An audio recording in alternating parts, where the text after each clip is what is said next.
Hi, Tim from the Heresy Group. I've got my Tokyo Marui Scar L here ready to be stripped down. Here I've got the M-Lok front and this goes here. So to get this on, we have to get this original piece out that's in here. And to do that, we need to take that upper off and we need to strip the upper down.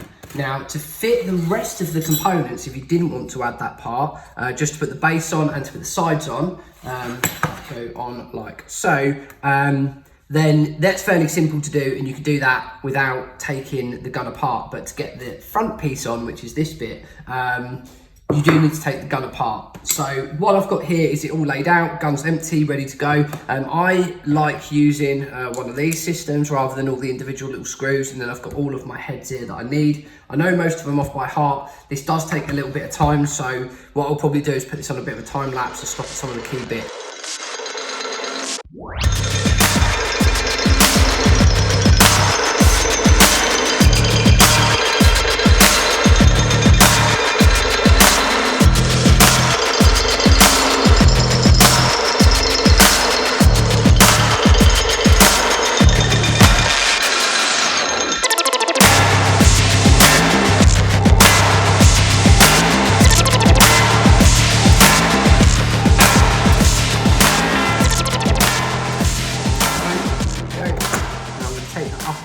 Gun. I'm going to do this and just put the gun over to one side, so hopefully that hasn't taken too long. You can see the lower of the platform. I'm just going to stick that to one side. Pretty simple. Is a very tricked out lower. I'm just going to take the sling off. Probably could have done this a little bit earlier in the process, but hey ho. It shouldn't take too long from this point onwards. Okay, so we've got the upper on the gun. We can now see the base of the upper. That will stand up by itself, and you can see the two screws that hold this lower section in. So what I'm going to do is just unscrew that like so. I'm going to put this one towards the front of the gun, the back of the pieces, and then this one off the front of the gun towards the, oh, that's tight, the front end of the screws. Okay, cool. So we've now got the lower piece off, and you can see this will replace this one. What I can say is in weight, this one is probably about, with the grip on the bottom, about twice the weight of this one. So this is incredibly heavy in comparison. And you can also see the actual linear height here on the video. Hopefully you can see that. Okay, I'm going to quickly check. You can see the height of the two side by side or in front of one another. Hopefully you can see that okay. The actual silhouette of this is much lower, which is really beneficial for if you're trying to get a grip around the gun. So I'm just going to stick that to one side. To get this block out now, there is a few more things that we need to do. We need to slide the barrel component forward, and to be able to do that and to loosen the gas block off, I'm just going to stick this back up to one side. We need to then unscrew this off of this side. So let's just make sure I put this with the correct side. So I'm going to put this there, that one there, and that one there, and then I'll stick the other one on the other side. Let's just turn this back over. Make sure all of our screws are in the correct place. Really looking forward to getting rid of these side rails. They're so thick in comparison to the M-Lok ones. Okay, cool. Now we can slide this down a touch. So like so, once that's slid down, see a little bit of tape around there. We have to work this gas block out. And there you go. So it's out. What you then do is pass this over the top of your barrel, down like so, to here, and sit that over the top of the gas block.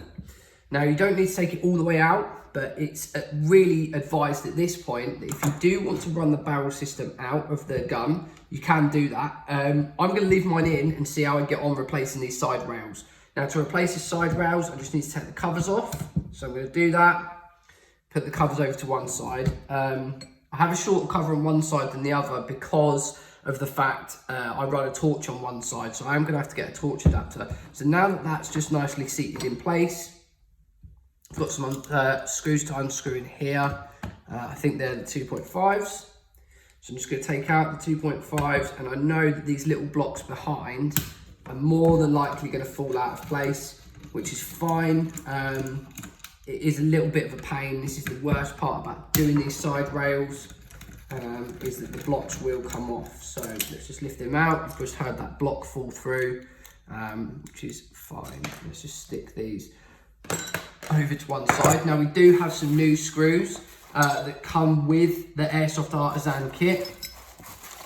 I'm not to find them. So we do have the new screws here for those side components. So what I'm going to do is I'm just going to open these up and pour them out, just so you can see, and obviously I don't want to get any of these mixed up. What we have with this side element is we do have the 2 revealed bolts. So they are going to sit in the holes like so, and that leaves us a really nice frame. They also, because of the beveled bottoms, size-wise, will sit in there like so. You can see already just how much lower the silhouette is. So if I put this on the side, it fits underneath the existing. Why is this important when you sit the 2 rails, you know, behind one another like so? This gives the front end a much narrower silhouette, which I think is really, really important when you are raising your thumb up to one side. Now, if you're putting your thumb up on top of this, I'll just pull this one out, and I will place this one back in, like so. Your thumb is much further away from the actual gun platform itself. Now, yes, it's very minor, but it does make the gun much more sleek, which for me is really important. So, next things to do is to put in some of these little flat-headed machine screws. Got a really nice little flat tip. Again, that's going to keep the silhouette real nice and low and to the frame of the gun. So to do that, I'm just going to swap out to a head that fits these the best. We'll just try a few different ones here, just to stop them from being rounded. It's a little bit of movement on that one. If I can get a slightly thicker one in there. That head is absolutely perfect in there, and that will stop me from rounding off any of the screws. So I'm just going to tighten this one into place, and then once it's in place, we'll check it all, make sure that everything works okay, and then we'll consider Loctiting them into place. So I'm just going to do that sort of semi-tight. Lift this up like so. In there, we can hear that little gas block wiggling around, so we may need to just shake that out. Might be easier at this point doing it without the barreling. That has fallen back into place quite nicely, and I'm just going to slide this down, hold it into place while it gets aligned, and then place the screw in through one side. So I'm just going to do this so that it works best for me. I've got the best angle on it. We are super close for that being in place. So let's just turn this over. It might be easier at this point to take the barrel out. So to take the barrel out, guys, we just need to make sure you've done a few things. So one is to drive the barrel all the way forward and then just rock it back and forth really gently. Be careful because of the little arm that's on the bottom of here. You don't want to snap that. So you can take the barrel out if you really need to at this point. I just need to find where that little block's gone now. Let's get it out and show you guys what it is. So it's this. This does go round one way, so please make sure that you get it in the right way. You'll see the tapered side and the non-tapered side, and the rounded side and the non-rounded side. So you want the rounded side to go in towards the gun, and it's beveled. It's thicker at the top than it is at the bottom, and that suits the bevel of the gun, and that will keep everything in there nice and straight. So I'm just going to hold that so, flatten this down, or a little bit more difficult to hold it.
see that that lines up nicely.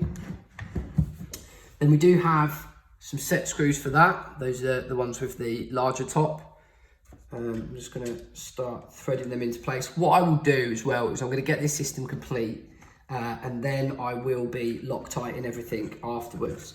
A lot of people have asked me, what do I use in regards of Loctite or anything like that. I actually use this. This is the Claw Gear thread locker. It's very, very good, but it can be broken if you need to ever get the gun apart. So just threaded that one in like so. Still got a little bit of movement from the barrel. That's fine. That's just where it isn't screwed in at the back. So it has got a little bit of movement there. One thing that you do need to be very careful of is that recoil system and making sure that you get that pin for the recoil system in the right place at the top. One way of being able to check if that is in the right place is as you bring your bolt handle forward, there should be a little bit of recoil on here where it's hitting the front spring. If it does that, you know that you're in the right place. So that's the top half of this section done. In regards of the front M-Lok rail is now in place. It feels super solid. And then also we have the M-Lok base frame as well. So I'm just going to place that over the top so you can see how that sits. And then what I'm going to do is get the original and show you where that one sits. So if you see the height difference that you have there, that this is sitting over the top and the new M-Lok rail is absolutely flush to that platform. So really, really nice consistency between the two, but also we really are narrowing the front end of the platform completely, which is awesome. Okay, so we have some replacement screws here for the platform. And I am just going to make sure that these are okay. I'm pretty sure that they're still bolts. These are the original ones. I will use the original ones just because they have the star fitting, and the others are they are the Allen key fitting, and I would much rather use the Allen key fitting, the star fitting over the Allen key one. So I think these are the same pitch and the same thread. I just need to check. So yeah, that one goes in okay. I'm just going to try the original TM bolt, and that one goes in okay as well. So yeah, they're still the same pitch, still the same thread. I'm going to stick with the star ones from TM just to keep it a little bit more traditional. Slightly worried me then, but it's all good. Let's just screw that into place like so. Yeah, fits lovely. I'm just going to screw this one in.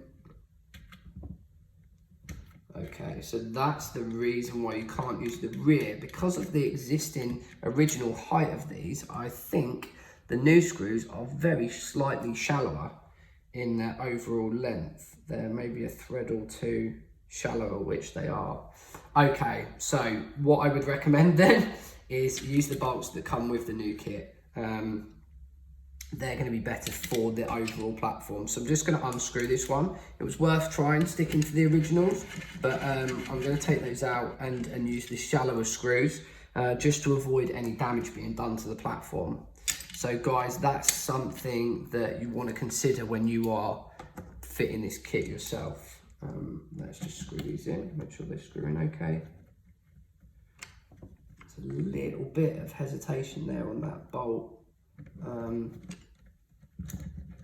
Just take these ones out.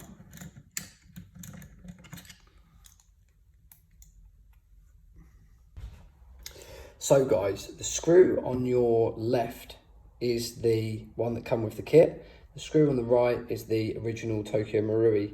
And as you can see, I've just had to shave a couple of threads off the end, which is fine with a Dremel, just to make it a tiny bit shorter. Probably 2 or 3 threads, and then now that that's done, quickly done it with a Dremel, took a few minutes, might be a simple packing error, but it will be something that I feed back to Airsoft Artisan, tightened up like so, absolutely perfect. So now it's in there, nice and tight. I'm going to run the new Airsoft Artisan screw in 2 at the front. I'm just going to use both of his screws, see how the kit then marries up. That one tightens up really nicely too. Tighten, perfect, and then you can see the new M-Lok kit completely fitted on the base of the gun and on the sides. So This does need tightening up, and what I'll do is quickly go away, make sure that all of this is nice and secure, everything feels good, and then I will be taking them out and then essentially just putting a little bit of thread lock on all of these, and I will cut back when we are reassembling the gun.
So guys, we now have the Airsoft Artisan M-Lok front end all in place. Really, really nice. Very, very different look to the front end of the Scar. Very, very impressed. And I will now get this up on the stand to show you. But that's the fitting, and then we'll jump into another video. So guys, that's the Airsoft Artisan M-Lok kit all fitted up to the Scar. Really, really happy, really impressed with the quality of the kit, especially for the cost. Now I did have to shave the bolt down, bringing the overall time for doing this to about 30 minutes. Other than that, if you could strip the top down fairly quick, you've had the top off of a Scar before, you're probably going to fit this kit in about 15-20 minutes. Sit with a cup of tea, no stress. Other than the bolt shaving down, which I have fed back to the Airsoft Artisan guys, they said they're going to look into it. So whether that is they're meant to send a long and a short out and they didn't, or it's whether it means they need to send out 2 shorts, whatever, in the future. Trimming the bolt down was no real drama. And for the rest of the quality of the kit and the fit, really, really does not detract from just how good this kit is. Now there isn't very many M-Lok kits available for the Scar, unless you want to do what Richie's done, get the whole PTS front end, which goes over the tops of the sides and down the base, and then will extend the front out. I wanted something a little bit different, and this just sleeks down those side panels and the base panel. I do have a hand stop kit coming for this. It's not here yet, but I'm planning to put a little hand stop kit on the front. Other than that, I'm super, super impressed. The gun feels much more narrower at the front end. There isn't that bulk of the Picatinny, and especially on this hand side where I run it completely plain. Before, had that double wide Picatinny rail, so when I ran my hand down, my hand was always sticking out on top of it, or I'd put my hand in the gap at the top. Nice thing now is that I can run my hand further forward if I choose to, and that just keeps my hand away from the bolt on both sides. So if I flip this side round, just means that I have got some grip underneath there that I didn't have before. Means that my hand's much further away from the bolt. So really, really impressed with the kit overall. Really good quality build. If you do have any questions about the kit itself or the fitting, please feel free to put a comment in the box below. Had to speed up a lot of this because a lot of it was fairly generic. If you do want to watch the breakdown video for this in a little bit more detail, just watch it in sections and pause. It's really simple to pin these, strip these top ends down. So for me, really impressed with the kit. Really impressed with the build quality, the anodization and all that sort of thing. Again, only real downside was shaving a bolt down, which I'm more than happy to do for the quality of the kit. So guys, any comments, questions, any feedback, please feel free to put them in the comments box below. If you are not subscribed, please whack that subscribe button, and a thumbs up on this video would be absolutely awesome. Thank you very much for watching.